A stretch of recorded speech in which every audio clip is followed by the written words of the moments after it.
नमस्कार सांग मैंने आज आपण मानक मु ए भिडियोटी कहबी जदि आपण मानक भिडियो रे कॉपीराइट क्लेम आसुची तो आपणकर चैनल मोनेटाइजेशन हो पार कि नहीं आ जदि मोनेटाइजेशन हम आपन यूट्यूब केते पैसा दब तो से विषय भी आपन को ए भिडियोटी मु कहबी। तो चलतु भिडियोटी को आरंभ करवा।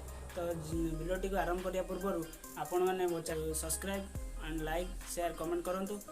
पॉइंट नंबर 1 किछि परसेंट आमको मिल आउ किछि परसेंट यूट्यूब रखिबो आउ किछि परसेंट जार कंटेंट यूज करथिबे कि सॉन्ग यूज करथिबे ताकू मिलिबो। आउ पॉइंट नंबर 2 जदि से वीडियो आपनकर सही वीडियो रे कॉपीराइट थिबा वीडियो रे जदि अधिका व्यू आसीथिबो ताले मोनेटाइजेशन ऑन करिवे कारण आपन किछि प्रॉफिट हे परिबो।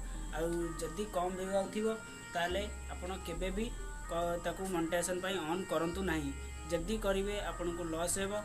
तो आउ किछि जानिबा को चाहउछन जदि ए विवरणी रे तो हम चैनल को सब्सक्राइब करी आपण हमको कमेंट बॉक्स रे कमेंट करंतु। आमे आउ किछि आपण मानक पई नुवा वीडियो नै के आसीबु। एति कहउछि जय जगन्नाथ नमस्कार।